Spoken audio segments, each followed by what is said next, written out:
نحمده ونصلي ونسلم على رسوله الكريم أما بعد فأعوذ بالله من الشيطان الرجيم بسم الله الرحمن الرحيم يا أيها الذين آمنوا كتب عليكم الصيام كما كتب على الذين من قبلكم لعلكم تتقون أياما معدودات صدق الله العظيم. Respected brothers, Assalamu alaikum wa rahmatullahi wa barakatuh. Alhamdulillah, we are getting closer to the holy month of Ramadan, and this is really a blessed month. Moreover, we are in the blessed month of Sha'ban, and this is also a very blessed and highly distinguished month, because Prophet Muhammad sallallahu ta'ala alayhi wasallam has observed it fasting, as well as the entire night he used to stand and devote his worship to Allah Almighty. And this is what is called the Sunnah of the Prophet Muhammad sallallahu ta'ala alayhi wasallam, to prepare ourselves for the highly distinguished month, the month of Ramadan. So the Sunnah of the Prophet Muhammad sallallahu ta'ala alayhi wasallam is that from Rajab onwards, he used to start fasting as much as possible, and it gradually increased, and it increased substantially in the Sha'ban, and in the later half of the Sha'ban month, Prophet sallallahu ta'ala alayhi wasallam used to offer nawafil, used to do zikr in the third quarter of the night. All indicates and substantiates this fact that ibadah is very, very essential. Personal connection with Allah Almighty is very important in the life of a believer.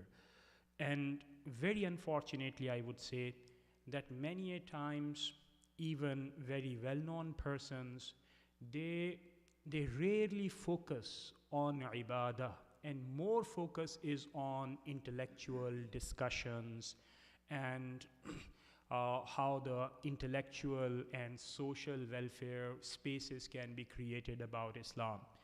But the fact of the matter is that Islam is all about ibadah, and ibadah means developing a very strong connection with Allah Almighty, as He is the creator and you are His servant, as He is all with knowledge and you are simply His follower. He has created you out of nothing, and you owe this fact, and you acknowledge and recognize this fact that you have been created out of nothing by Allah Almighty. So this is the fact, and this is what is ignored, disregarded, and pushed aside. And I think this is the month, and the next month that we are getting soon is the month which actually help you to materialize and realize this fact that yes, it's true, He is the real creator, the real God, the real mighty and divine entity, the real reality of this world, who has created this world out of nothingness. And it also substantiates this fact that human beings are finite beings. They are limited beings. They come in this world and they depart this world, and this is what their reality is. They do not have any permanent existence in this world, and the only permanent existence that any entity has is Allah Almighty. And I think we should recognize this thing. Not only we should recognize this thing, but we should make it the mainstream purpose of our life. And let's pray Allah Almighty that Allah Almighty gives us this tawfiq, that we should keep this purpose of our life, that He is the creator, the real God, and we should only worship Him. And this is what would be recognized, inshallah ta'ala, in the month of the Ramadan, in the month of the Sha'ban. The more we get closer to Him, the more we spend time with Him, the more we do His zikr, the more we recite His His Quran, His Kalamullah, I think the better we would be. The verses that I recited, and these are the verses, the verse number 183, 184, 185, and these are the verses of Suratul Baqarah, okay? Suratul Baqarah can be divided for reading purpose, for understanding purpose, into two parts. The very first part is almost one separa and one quarter. This is about the story of the Baqarah, and there are some other things. However, the later half of the Suratul Baqarah is only about fiqhi rulings, the commandments, okay? And in the very beginning, you get commandments, and one of the early commandments that we get in Suratul Baqarah is about fasting. And in this, Allah Almighty has stated that, O believers, Ya ayyuhalladhina amanu, kutiba alaykumus siyam, that the fasting has become mandatory on you as it was mandatory to the people who were before you, la'allakum tattaqoon, so that you achieve taqwa, so that you recognize the biggest purpose, the only purpose of life, and that is taqwa. Knowing this fact that Allah Almighty has created us out of nothing, and Allah Almighty will take an account of our every single deed, action that we do. And we would be held accountable for all the actions that we have done out of purpose in this world. Recognizing this fact, realizing this fact, and making our life shaped by this consciousness and by this awareness is what is called the taqwa. And of course, it has degrees. Some people may be on the lower scale and others may be on the higher scale.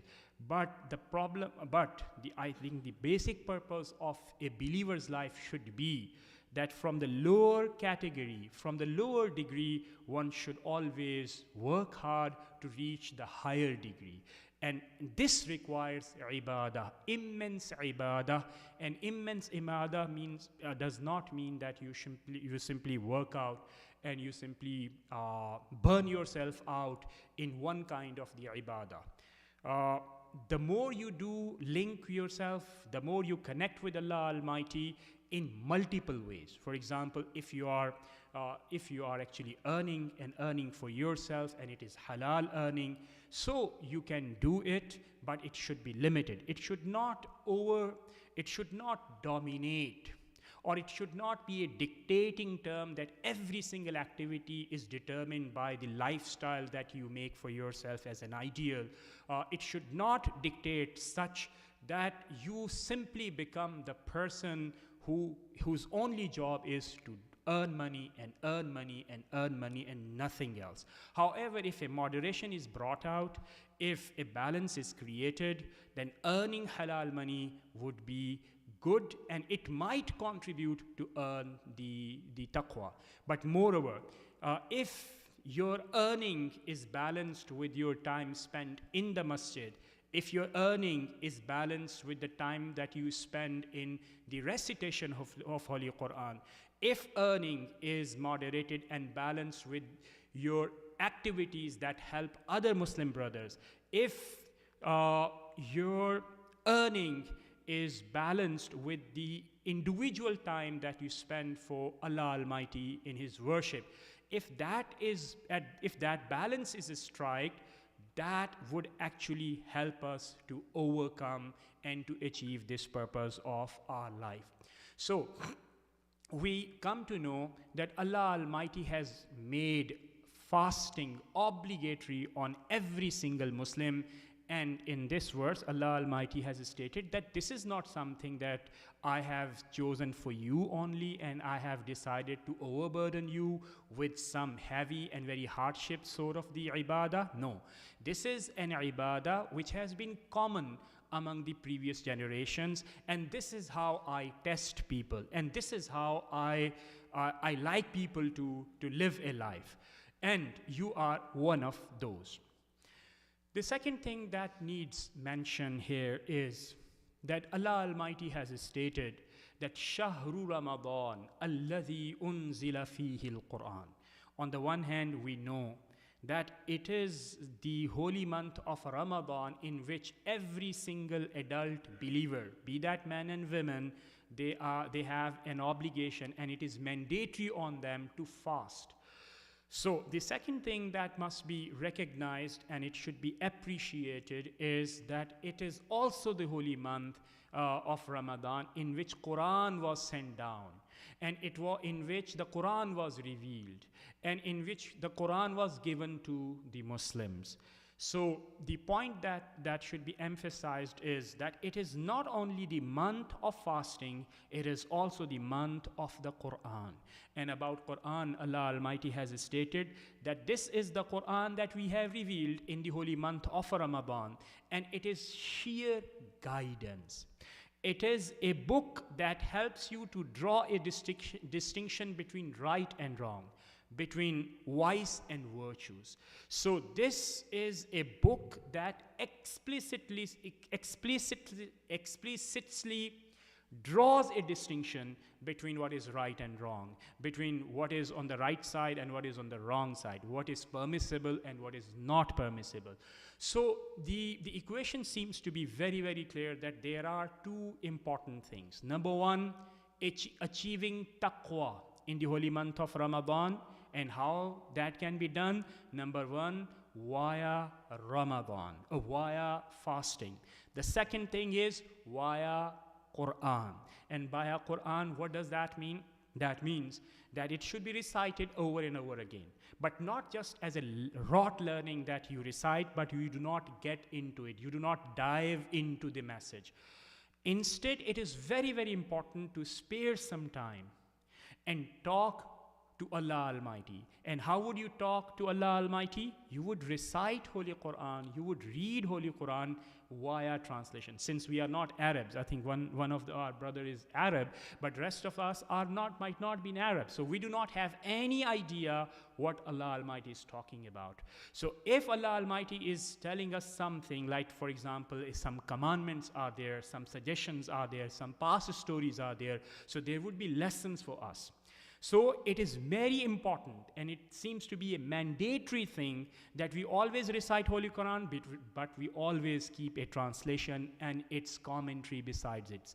And I think it would be a good time that we should choose some specific surahs, and from those surahs we highlight that this is the surah that I am targeting this month of Ramadan, that I would read, I would understand, and I will extract lessons, not only for myself, but my family. And I think if this should be the target, we can actually make our Ramadan better Ramadan. The topic that I have chosen for today is that it is important for every single believer, and particularly who are living in this modern world, who are over-engaged in a lot of activities, and this life is becoming so demanding and so consuming that we do not get enough time to spare some time for the ibadah. So it's better to plan our Ramadan. And the best way to plan our Ramadan is that we should have very clear ideas that in this month of Ramadan, in the 2025 5th Ramadan, I would like to achieve this thing. If the target is set, then we can make the best of this Ramadan.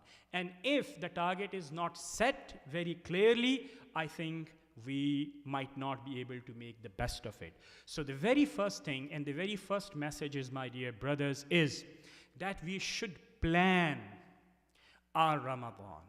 And the best way to plan is that you should also know that what is good for you, what is it that you want to achieve from the Ramadan. The very first thing is that we do not have any choice, that we have to fast. So we should fast, and we should fast with open arms. We should fast warmly. We should be really spiritually motivated. And to be spiritually motivated, it would be important that we should make a habit. And how the habit can be done? let us look at the sunnah of the Prophet sallallahu ta'ala alayhi wasallam. As the tradition goes, that the Hazrat Aisha radiallahu ta'ala anha stated that Shaban is the month in which Prophet sallallahu ta'ala alayhi wasallam used to fast more than any month except the Ramadan. So the best way to welcome Ramadan warmly is to make our habit. We should be very well accustomed, and our body should really be welcoming the holy month of Ramadan, that we start practicing fasting in the month of the Shaban, so that there should not be any difficulty at all right from the word go in the month of Ramadan. The second thing that we should do is that, because it is mandatory, we can also prepare this thing, that what has been left out in previous Ramadan. So sometimes we were not feeling well. Sometimes we were on any journey. So as we know that we are excused for that, but we need to make it up. So we have to do the qada. So all the qada of the Ramadan, that should be ensured in this month, in the month of Shaban. Why? Because on the one hand, you would be accomplishing your past duties in the form of the qada. On the other hand, your body would be familiarized, would be habitualized, and you would be in the mode of fasting, and that would be a very good contributor factor to that.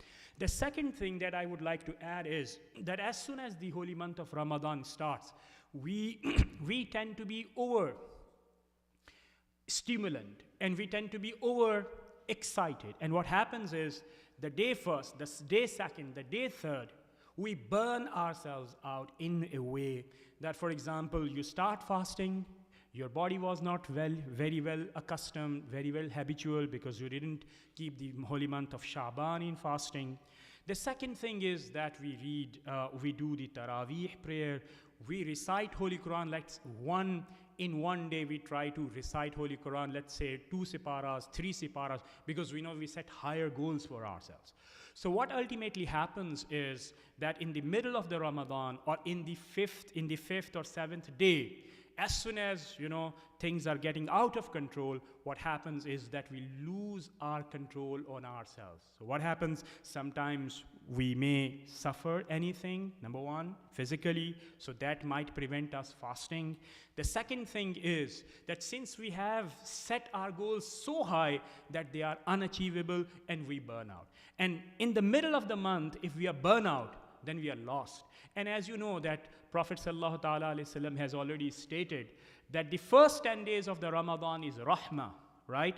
The second 10 days of the Ramadan is maghfirah. And the third 10 days of the Ramadan is, salvation and freedom and the liberation from the hellfire. Now what happens that if you burn out early in the first 10 days, you would lose the second 10 days and the third 10 days. So for this reason, planning, scheduling, making a very clear, achievable plan for the Ramadan is mandatory for every single Muslim in order to make the best of the Ramadan. And I think in this, my recommendation would be simply, the last 15 days are left, 14 or 15 days are left, we should try to start fasting. 1 day, 2 day, whatever is possible for you, so that our body get adjusted with the environment. So it would also help us to be on the right track. The second thing that we can do is that plan that how many Qur'ans will you recite, okay? And how many surahs will you try to understand this Ramadan? If you plan it this way, you can make the best of the Ramadan. And if you do not do it, I tell you, the sad story is that you are lost in the middle. Sometimes you are burnt out in the first 10 days, and then the story is over. And if you lose that enthusiasm and the excitement that a Muslim should have, but because it's a golden opportunity, nobody knows that who would live for the next Ramadan. Nobody knows who has that excitement or not. Maybe in the next Ramadan, we might not be as healthy as we are right now. We might have some other challenges that we do not know right now. So I think we should make this Ramadan as if it might be the last Ramadan. And for this, the best thing would be, at least we should focus on at least 2 or 3 things. Number one, no missing of the fasting, number one. Plan some surahs, the best surahs, whatever you like. For example, if you have some ethical mindset that you think that what practices Muslims should do. So then you may start with the Surah Hujurat. You may start with Surah Luqman. You may start, let's say, with some other, like Surah Yusuf, okay? So read it thoroughly. Recite it. Read its translation, whatever suits you, whatever your maslak is, whatever you like, and then try to get to its interpretation and try to consume it, digest it, and so that you really understand, look, Surah Yusuf says this, Surah Hujurat says this thing, Surah Tawbah says this thing, and you would make the best of it. If that's the plan, that one surah or the two surahs in the Ramadan, that's not small. That's really big achievement.